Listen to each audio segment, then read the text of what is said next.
Well, as you can tell from the sign there, I have reached Oregon. I was going to try to get the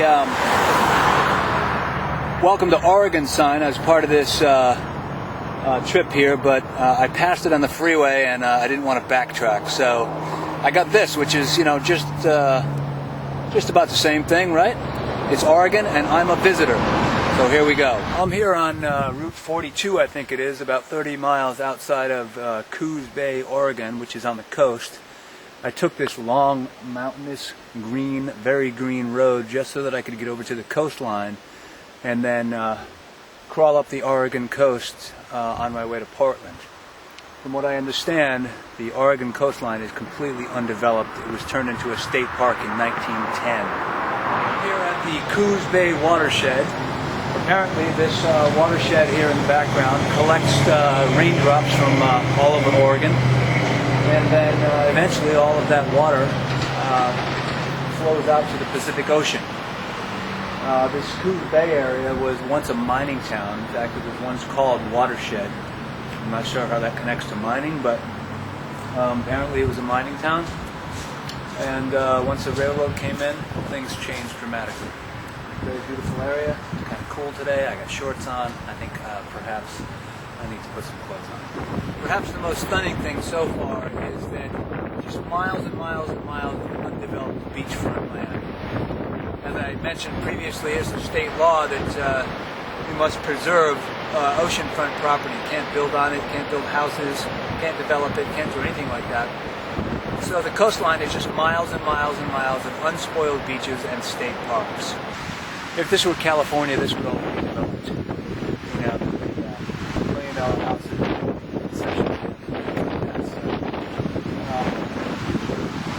this coast is just gorgeous. Imagine stumbling upon this a couple thousand years ago, or 500 years ago, or however long ago it was that Captain Cook discovered this place. Kind of eerie in a way, huh?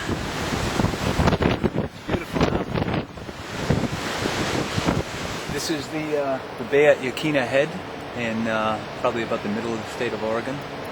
It's just another example of how beautiful the coastline is here. And just up this trail a little bit here, I'm going to go to an old lighthouse. One of the biggest lighthouses in Oregon, still operating.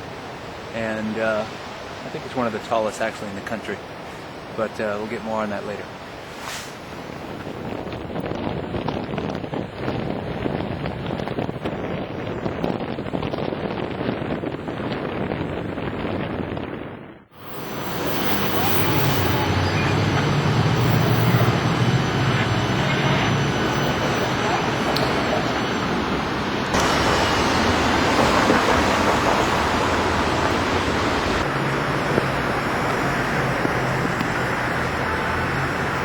I'm here on the campus at Portland State University, and this is a little park next to the place that I'm staying, right on the campus, and a beautiful campus. It rains every day, but it's still beautiful.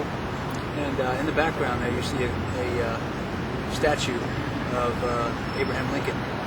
And what's interesting about this statue is that it's the only one that I've seen where Abraham does not have his signature hat. The man on the horse that you see right now is Teddy Roosevelt, Rough Rider.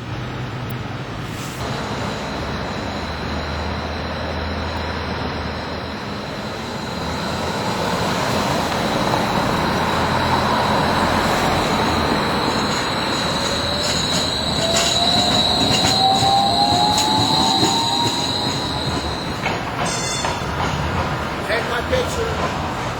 Take my picture.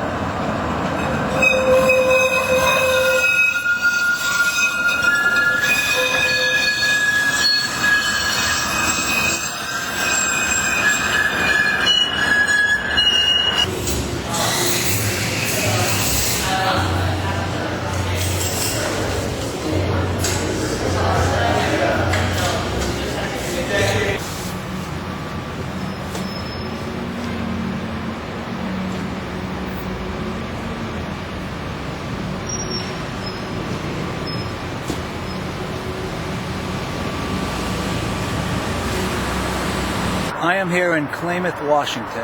It's just over the border from Oregon, just over the Columbia River, about 10 miles or so. And as you can see, I have a little problem with my car. It seems that one of the belts just burned off, and then it burned off the other belt, so I have no fan belts. Now that ordinarily wouldn't be a big problem. I have one of the fan belts in the car, but I only have one of them. But the problem is that I've got to be in Vancouver tonight at 9 o'clock to pick up the bunny from the airport. And I'm still 2 hours outside of Seattle, and then so it's another at least 2 to 3 hours into Vancouver. And